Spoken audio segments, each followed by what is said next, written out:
দেওয়া হয় নাই। আমার সন্তানরা কি এতই নিকৃষ্ট ছিল যদি রাস্তাঘাটে এভাবে পরিত্যক্ত ব্যানার দিয়ে ঢেকে দেওয়া হচ্ছে? আমার সন্তানরা কি এতই নিকৃষ্ট ছিল যে ওদের মারার পরে ওদেরকে এভাবে পুড়িয়ে ফেলা হয়? ওরা কি আমার পাপ করেছে? এই জুলাই আন্দোলনে আমাদের প্রাইভেট বিশ্ববিদ্যালয়ের যে ছাত্ররা যে অবদান রেখেছে, হয়তোবা তারা মাঠে না নামলে এই স্বৈরাচার সরকারি হয়তো প্রতিহত করতে পারতো না। আমাদের সন্তানরা জীবন দিয়ে গেছে সরকারি বিশ্ববিদ্যালয়ের ছাত্রদের তুলনায়। তখন যে ছাত্রদের সরকারি বিশ্ববিদ্যালয় যখন বন্ধ করে দেওয়া হয়েছিল, আমাদের প্রাইভেট বিশ্ববিদ্যালয়ের ছাত্রতাই কিন্তু রাস্তায় নেমেছে। তারা যুদ্ধ করেছে, গুলির সামনে দাঁড়িয়েছে, তারা মৃত্যুকে ভয় পায় নাই। তারা যেভাবে জীবন উৎসর্গ করে গেছে, আজকে তারা না থাকলে স্বৈরাচার সরকার হয়তোবা বাংলাদেশে থেকে যেত। কিন্তু প্রাইভেট বিশ্ববিদ্যালয়ের ছাত্রতা তারা এদেশ থেকে বিতাড়িত করতে সাহায্য করেছে। আমি ধন্যবাদ জানাই আমাদের সন্তানদের, প্রত্যেকটা সন্তানের মা বাবাকে ধন্যবাদ জানাই গর্বিত সন্তান পেটে ধরার জন্য। আমার সন্তানরা পেরেছে এদেশকে মুক্ত করতে, আমার সন্তানরা পেরেছে স্বৈরাচার মুক্ত করতে। কিন্তু শুধু স্বৈরাচার মুক্ত করলেই হবে না, দেশটাকে সুন্দর করে গড়ে তোলার জন্য সকলের দায়িত্ব কাঁধে নিয়ে একে অপরের হাত ধরে বাংলাদেশটাকে এগিয়ে নিয়ে যেতে হবে। তাহলে হয়তো সেই শহীদের বাবা মা বা যারা বীর সন্তানরা আছে তাদের বাবা মার মন শান্তি পাবে যে সুন্দর একটা দেশ তারা উপহার দিতে পেরেছে। আমার সন্তানকে যেভাবে মেরেছে, শুধু আমার সন্তানকে কি না, প্রায় 2000 সন্তানকে মেরেছে, 30,000 সন্তান হাত পা হারিয়েছে।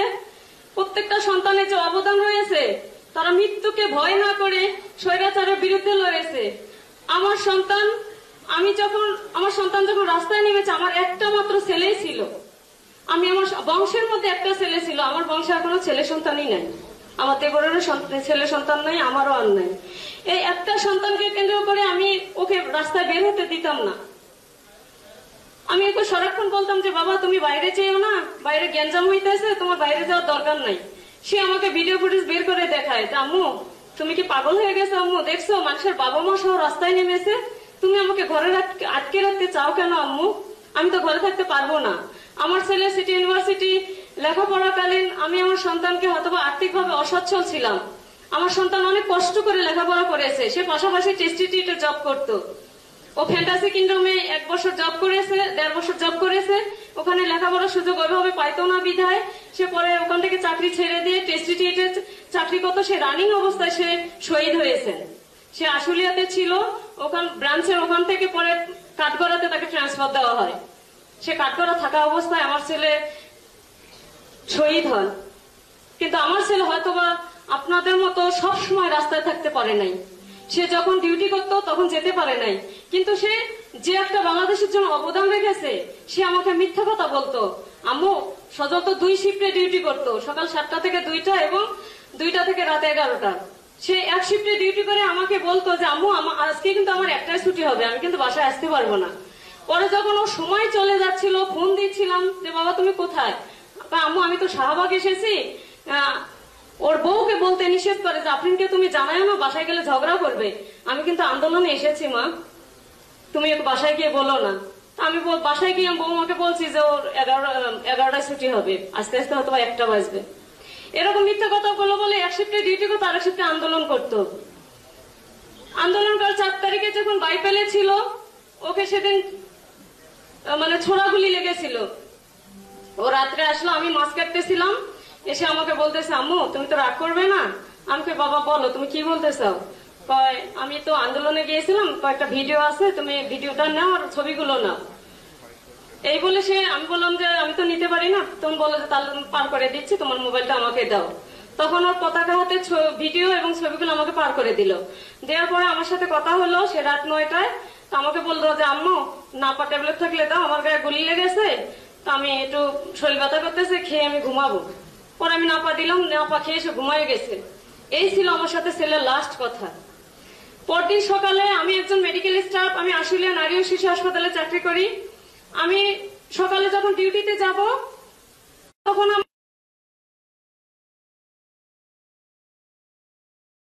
সজল ঘুমিয়েছে, আমার বৌমা আমার নাতনি ঘুমিয়েছে। তো আমার মুখের দিকে আমি তাকিয়ে দেখি মুখটা অনেক সুন্দর দেখা যাচ্ছে। আমি অনাবর্ত 5 মিনিট ওর দিকে তাকিয়ে থাকলাম। থেকে আমি যখন ডিউটিতে গেলাম 10টার সময় আমার বৌমা আমাকে ফোন দিল যে আম্মু আপনার ছেলে তো বাইপেলে আন্দোলনে গেছে। আমি বললাম তুমি ওকে যেতে দিলে কেন? আমি বললাম যে যেতে দিব না, এখন তো সে কথা শোনে না, সে আমি বাসায় রাখতে পারিনি, সে চলে গেছে। পরে 11টা নাগাদ যখন 3 তারিখে আমার সাথে আবার তর্কাতর্কি হয়েছে, আমি ডিউটিতে যাব এমন অবস্থায় সে বলতেছিল যে আম্মু মানে পড়াশোনার বিষয় নিয়ে বলতেছিলাম যে বাবা তুমি ভালো করে পড়াশোনা করো। সে হুট করে আমাকে বললো কি আম্মু তুমি যে পড়াশোনা করো আম্মু, আমাকে নিয়ে তোমার এত স্বপ্ন, যদি আমি মারা যাই সেক্ষেত্রে তুমি কি করবে? আমি ওর মুখটা চেপে ধরে বললাম যে এই অলক্ষণী কথা জীবনে বলবি না, তুই কেন মারা যাবি? আম্মু এই যে তুমি হাসপাতালে ডিউটিতে যাচ্ছ, তুমি কি ফিরবে? তার কোনো ডকুমেন্টস আছে? আমি বললাম আমি ফিরিব না ফিরিতে তুমি নিজে মুখ দিয়ে কেন বলবে? যার যখন মরণ আসবে সে যখন মরবে, কিন্তু তুমি কেন এই ধরনের কথাবার্তা বলো? তো বৌমাকে আমি বললাম ও যেন ঘরের বাইরে যেতে না পারে, এই বলে আমি চলে গেলাম। যেদিন 5 তারিখ সেদিন 11টা নাগাদ ওর সাথে আমার কথা হয়। আমি ফোন দিলাম আমাদের হসপিটালে যখন অনবরত গুলিবিদ্ধ রোগী আসা শুরু হয়েছে, আমি ওকে তখন ফোন দিলাম যে বাবা তুমি বাসায় ফিরে আসো, তোমার আন্দোলনের প্রয়োজন নেই, আমাদের হসপিটালে অনবরত গুলিবিদ্ধ রোগী আসতে আসে, তুমি বাসায় ফিরে আসো। তখন সে বললো আম্মু তুমি এত স্বার্থপর কেন আম্মু? আমার সামনে 4-4টা লাশ, একজন আহতকে আমি ধরে আসি মা, তুমি কেন আমাকে বাসায় যেতে পারো স্বার্থপর মায়ের মতো? পরে আমি আবার ফোন দিছি বাবা তুমি বাসায় ফিরে আসো, বাবা আমাদের হসপিটালে অনেক রোগী আসতেছে, তুমি বাসায় ফিরে আসো। তখন সে বললো আম্মু তুমি আমার একা চিন্তা করতেছো কেন আম্মু? আমি কি তোমার একাই সন্তান? রাস্তার ছেলে মেয়েকে কি তোমার ছেলে মেয়ে মনে হয় না? ওরাও তো কারো না কারো মায়ের সন্তান, ওর বাবা মারা তো কাঁদবে, তুমি আমাকে কেন বারবার বাসায় রাখতেছো? পরে আমি আবার ফোন দিছি যে বাবা আমাদের হসপিটালে গুলিবিদ্ধ রোগী আসা শুরু হয়েছে, অলরেডি 2 জন ডেড বডি আসছে, তুমি বাসায় ফিরে আসো বাবা, তুমি তোমার মেয়েটার মুখের দিক তাকিয়ে তুমি বাসায় ফিরে আসো।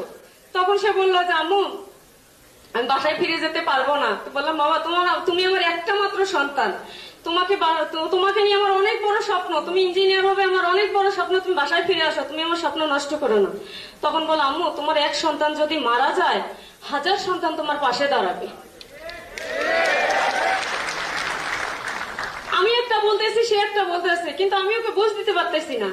পরে যখন আমি আবার ফোন দিয়েছি যে বাবা তুমি জাহাঙ্গীরনগরে চলে যাও, সিটি ইউনিভার্সিটির স্টুডেন্টরা জাহাঙ্গীরনগর আছে, ওখানে কোনো সংঘর্ষ হয় না, এখানে ডেড বডি আসতেছে, গুলিবিদ্ধ রোগী আসতেছে, কিন্তু তুমি বাবা ওখানে থেকো না, তুমি জাহাঙ্গীরনগরে চলে যাও। তখন সে বললো আম্মু আমি কেন জাহাঙ্গীরনগর যাবো আম্মু? আমার ভাইরা যে গুলি মারা যাচ্ছে, আমার সামনে 4-4টা লাশ, একদম তুমি আমার ভাই বোনদের রাস্তায় ফেলে তুমি আমাকে কিভাবে জাহাঙ্গীরনগর যেতে বলো? জাহাঙ্গীরনগর কি কোনো সংঘর্ষ হয়?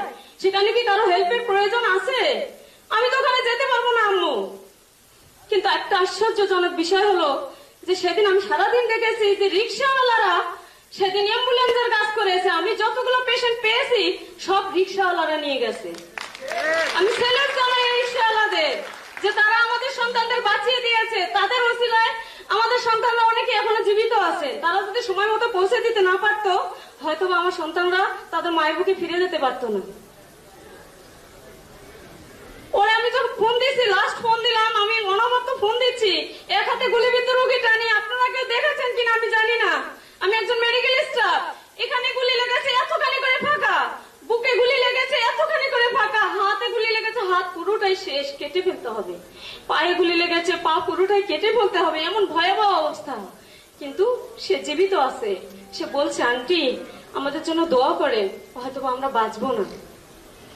আরেকটা সন্তান আমার হাতের উপর থেকে মাকে ফোন দিচ্ছে, সে গুলিবিদ্ধ, সে বলতেছে আম্মু আমি ভালো আছি, আম্মু তুমি আমার চিন্তা করো না আম্মু আমি ভালো আছি।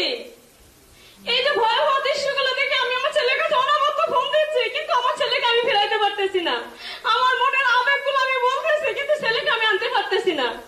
লাস্ট যখন আমি ওকে ফোন দিলাম তখন সে আমাকে বললো আম্মু তুমি কেন আমাকে বারবার ফোন দাও, আমি যদি সরিয়ে যাই আম্মু আমার আইডি কার্ডটা দেখে তুমি আমার লাশটা উঠায় নিয়ে যাও। কিন্তু আমার সন্তান আর ফেরত আসেনি, আমি ওকে হাজার বোঝানোর পরও আমি ওকে আনতে পারি নাই। কিন্তু আমার সজল কি তখন বুঝেছিল যখন আশুলিয়া থানার সামনে ভ্যানে স্তূপ করে রেখে আগুতে জ্বালিয়ে দেবে? আমার সন্তান তো ভেবেছিল যে দেশের জন্য মরবো, যুদ্ধ করবো, হয়তো আমার জামা কাপড় থেকে আমার বাবা মা লাশটা নিয়ে যে তার কবরটা দিয়ে সান্ত্বনামূলক তারা শান্তি নিবে, যে তারা সান্ত্বনা পাবে যে আমার ছেলে দেশের জন্য জীবন দিয়েছে। কিন্তু আমার ছেলে দেশের জন্য জীবন দিয়ে তাদেরকে গুম করে দেওয়ার জন্য, তাদের পুড়ে ছাই করে দেওয়া হয়েছে, কোনো চিহ্ন যেন না থাকে, তার বাবা মা যেন চিহ্ন না পায়, সেজন্য যে কাজটা করা হয়েছিল। 6 জন সন্তানকে ওখানে যখন পুরানো হয়েছিল, এত জনগণ ছিল, কেউ এগোতে পারে নাই, পানি দিতে গেছে তাদেরকে গুলি করছে, এমন ভয়াবহ অবস্থা ছিল। আমি যে সন্তানগুলোকে দেখেছি যে তারা হাজারি করতে চান, কি আমার জন্য দোয়া করেন। আপনাদের কি মনে হয় যে আমার সন্তানটার সাথে সাথে গুলি খেয়ে মারা গেছে? ও তো 2 ঘন্টা 3 ঘন্টা বেঁচে ছিল, ও তো কত চিৎকার করেছে যে আল্লাহ আমাকে বাঁচাও, আল্লাহ আমাকে হসপিটালে কেউ পৌঁছে দাও, আমি বাঁচতে চাই, আমাকে কেউ নিয়ে যাও, আমি আমার মেয়েকে দেখতে চাই, আমার মাকে দেখতে চাই, আমার বাবাকে দেখতে চাই, আমার পরিবারকে দেখতে চাই। কিন্তু আমার সন্তানকে সেই সুযোগ দেয় নাই। ওকে ভ্যান গাড়িতে উঠিয়ে ওদেরকে যেভাবে আগুন দিয়েছে, আমাদের একটুটুকু তেল ছিটে এসো, রান্না করতে গিয়ে ভাতের একটু সেক লাগুক, আমি তো সেটুকুই সহ্য করতে পারি না। আমার সন্তানের পুরো দেহটাই পুরো শেষ করে দিয়েছে। আমার সন্তান কিভাবে সহ্য করেছে? আমার সন্তানকে যখন লাস্ট কথা হলো যে আইডি কার্ড থেকে আমাকে নিয়ে যাইও, তখন আমাদের ডক্টর স্যাররা দৌড়ে আসলো, এসে আমাকে বললো খালা সজলকে আসতে বলেন, দেশ স্বাধীন হয়ে গেছে, শেখ হাসিনা পালায় গেছে, আপনি সজলকে ফিরে আসতে বলেন। আমি ডক্টর স্যারদের কথা আমি যখন ফোন দিয়েছি, ফোন দিয়ে বলছি যে বাবা তুমি বাসায় ফিরে আসার জন্য, আমি যখন ফোন দিলাম 2বার শুধু 2:55 2বার শুধু ফোন কেটে দিচ্ছে। 3টার পর থেকে অনবরত ফোন হয়ে যাচ্ছে, কিন্তু রিং হয়ে যাচ্ছে, কেউ ফোন ধরতেছে না। আমাদের ডক্টর স্যার, আমি যখন অনবরত ফোন দেওয়া শুরু করছি, আমাদের একজন ডক্টর স্যার সোহেব নিয়েছি, উনি ইমার্জেন্সি বিভাগের মেডিকেল অফিসার, উনি আমাকে বললো যে খালা আপনি চিন্তা করেন না, আপনার ছেলে যদি শহীদ হয় সে আপনি তো হবেন সর্বোচ্চ সম্মানকারী মা। আমাদের এক সিস্টার ছিল, সে একই কথাই বললো যে আপনি অনেক সম্মানকারী মা হবেন। কিন্তু আমি কি সম্মান চেয়েছিলাম? আমার তো সন্তানটা শুধু চেয়েছিলাম যে আমার সন্তান আমার কাছে থাকবে। আমার সন্তানকে যেভাবে পুড়িয়ে মারছে, আমার সন্তানকে 3টার পর থেকে ফোনে পাওয়া যায়নি, ঠিকই রিং হওয়ার পরে 3:30টার পর থেকে সুইচ অফ হওয়ার পরে আমি আর্থিক দিকটা এত অসচ্ছল ছিলাম। আমার সাথে কত হেঁটে হেঁটে যা ভার্সিটি ক্লাস করেছে, হেঁটে হেঁটে যা অফিস করেছে, কারণ আমার যে টাকা ইনকাম ছিল, ওর বাবার যে টাকা ইনকাম ছিল, আমরা খেয়ে দিয়ে বাসা ভাড়া দিয়ে হয়তো বা ছেলে সেমিস্টারে ফি দিতে অনেক কষ্ট হয়েছে। মানুষ হয়তো মাংস ভাত খেয়ে থাকছে, কিন্তু আমি এত ডাল ভাত খেয়ে থাকছি। কিন্তু আমার ছেলেটাকে তো আমি দেশের সুনাগরিক হিসেবে গড়ে তুলতে চেয়েছিলাম। আমি কি সেটা পেরেছি?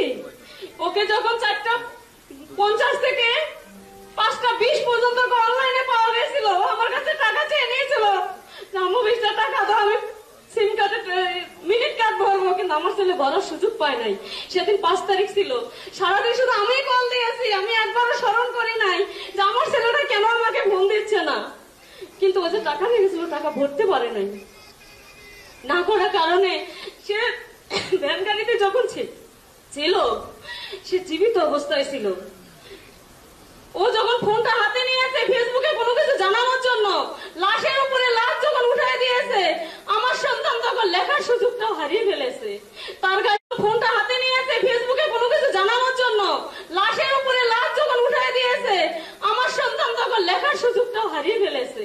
তার গায়ে সে শক্তিটাই হতবা ছিল, চেয়েছিল আমার মা বাবা জানুক না আমাদেরকে যে নির্মম ভাবে পুড়িয়ে দিচ্ছে।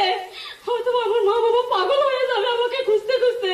আমি কাউকে জানাই দেই, ফেসবুকে জানাই দেই, কেউ আর মা বাবাকে খবর দেয় যে আমাদের এখানে পোড়াচ্ছে, আম্মু আপনি আগে না যে খোঁজ নেন। হয়তো মৃত্যুকালে যে কত চিৎকার করেছে যে আল্লাহ তুমি আমাদের বাঁচাও, আল্লাহ কেউ আমাদের সাহায্যকারী হিসেবে কেন আসতেছে না, আমাকে কেন হসপিটালে নিচ্ছে না, কেন আমরা এখন পর্যন্ত আমার কাছে কোনো লোক আসতেছে না, আমার মা কেন আসতেছে না, আমার বাবা কেন আসতেছে না। সেও তো কত চিৎকার করেছে, তার গায়ের মাংসগুলো যখন ঝরে ঝরে পড়েছে, ও তো কত আল্লাহ কাছে ফরিয়াদ করেছে যে আল্লাহ আমার বাবা মাকে তুমি খবরটা পৌঁছে দাও, আমার বাবা মা জানুক যে আমাকে পুড়িয়ে দিচ্ছে। কিন্তু সে সুযোগটা আমার সন্তানকে দেওয়া হয় নাই। আমার সন্তানরা কি এতই নিকৃষ্ট ছিল যদি রাস্তাঘাটে এভাবে পরিত্যক্ত ব্যানার দিয়ে ঢেকে দেওয়া হচ্ছে? আমার সন্তানরা কি এতই নিকৃষ্ট ছিল যে ওদের মারার পরে ওদেরকে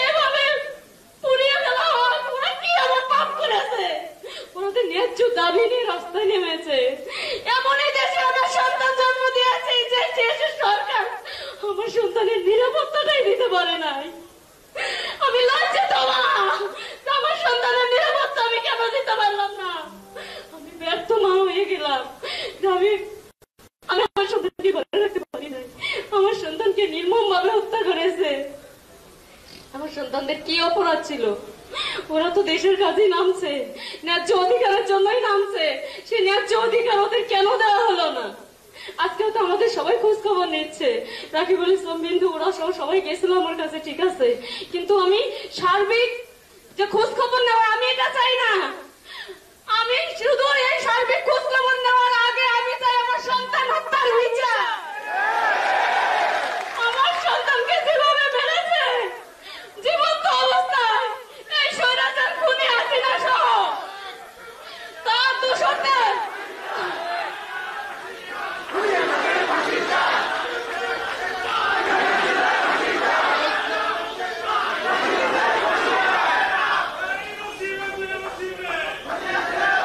আমি সেই দিনই শান্তি পাবো মা হিসেবে যেই দিন এই শেখ হাসিনা সহ তার দোষরদের এবং যারা হত্যাকাণ্ডের সাথে জড়িত ছিল 2000 সন্তানকে হত্যা করেছে, 30,000 পোলাপান হত্যা হারিয়েছে, এই স্বৈরাচার হাসিনা সহ তার দোষরদের এবং তারা যারা হত্যাকাণ্ডের সাথে জড়িত ছিল, স্পটে ছিল, আমি চাই তাদেরকে ফাঁসিতে ঝুলিয়ে আদামরা করে আমার ছেলের মতো জীবন ব্যবস্থা করিয়ে দেওয়া। আমি মা সেই দিনই শান্তি পাবো। বুক ফেলে আমি বলবো যে আমার সন্তানের বিচার হয়েছে। আমার সন্তান কত কষ্ট করে মরেছে, ওরা কত কষ্ট করে মারছে।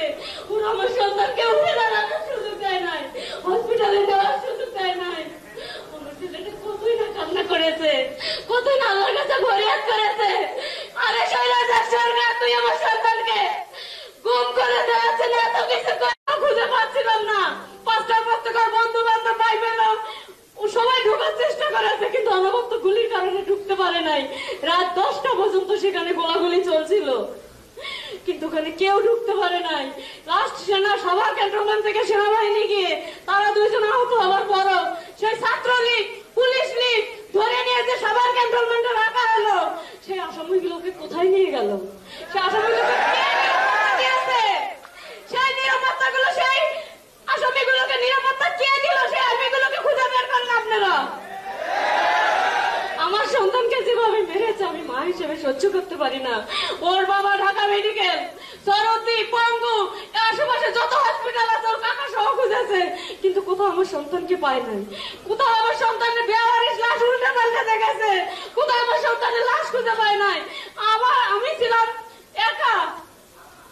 আমি এনাম হাসপাতাল থেকে শুরু করে আশুলিয়া জামগড়া যত হসপিটাল আছে প্রত্যেকটা জায়গায় আমি তন্ন তন্ন করে খুঁজেছি। আইসিসিসিওতে প্রত্যেকটা জায়গায় আমি ওকে মুখের উপর ভরে ভরে দেখেছি কিন্তু বেওয়ারিশ লাশগুলো উল্টে পাল্টে দেখেছি। আমি কোথাও আমার সন্তান জায়গায় আমি তন্ন তন্ন করে খুঁজেছি। আইসিসিসিওতে প্রত্যেকটা জায়গায় আমি ওকে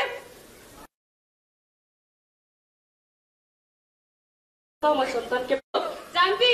আমি মা হিসেবে একটা কথা বলবো যদি আপনি ধৈর্য ধারণ করতে পারেন।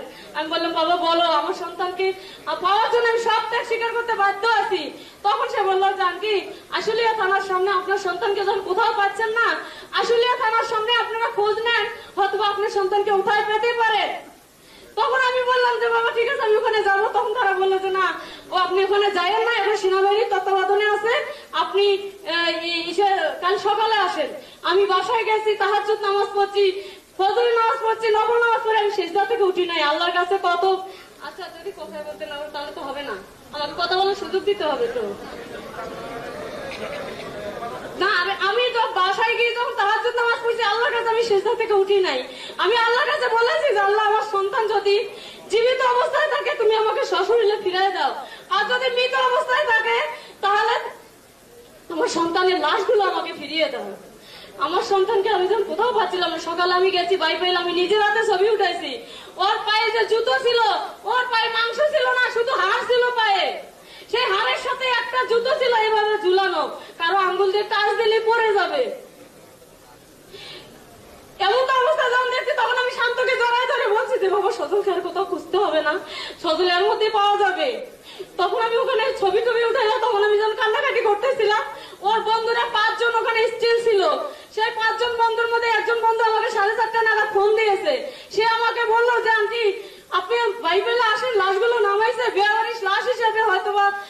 আমাদেরকে স্মৃতিসৌধে দাফন করে দেওয়া হবে।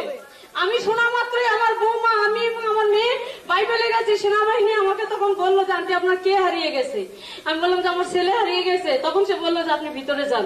জাহাঙ্গীরনগরের ছাত্র সমন্বয় যারা ছিল তারা আমাকে বললো যে আন্টি আপনার ছেলে কি করতো? আমি বললাম সিটি ইউনিভার্সিটিতে পড়তো। তো ওর ছবিগুলো দেখে যখন ওকে ছবির সাথে আইডি কার্ড মিলাইছে, যখন আমাকে হাত দিয়ে থেকে এরকম করে বলছে যে দেখেন এটা আপনার ছেলের আইডি কার্ড কিনা, আমার তখন মনে হয় কিয়ামত শুরু হয়ে গেছে। আমি আমার সন্তানের মৃত্যুর খবর আমি কিভাবে মেনে নিব? আমি আমার সন্তানের মৃত্যুর খবরটা আমি মেনে নিতে পারি নাই। আমি কান্নায় অস্থির হয়ে গেছে। সেনাবাহিনী আমার জড়াই ধরে বলছে যে আন্টি আপনি কান্না করেন না, আপনার ছেলে বীর, আপনার ছেলে সারা বাংলাদেশে আমরা সেনাবাহিনী আছি, আমরাই আপনার সন্তান। ওখানে সবাই বলছে যে আন্টি আপনি চিন্তা করেন না, আমরাই আপনার সন্তান, আপনি কান্না করেন না। তবে সেনাবাহিনী স্যালুট দিয়ে 6 জনের লাশ সামনে রেখে স্যালুট দিয়ে বাইপাইলার এই ওভারব্রিজ থেকে ওই ওভারব্রিজ পর্যন্ত একটা করে জায়গা ফাঁকা ছিল না তাদের জানাজা করার জন্য। তাদের এত লোক ছিল, তারা শুধু দেখতেই গেছে আমার সন্তানদের কিভাবে পড়াইছে। জানাজা করে লাশ করে আমাদের হাতে হস্তান্তর করছে। যাই হোক, আমি সবার কাছে একটি কথা বলে যেতে চাই যে যাই যাই করুক, আমি শুধু আমার মা হিসেবে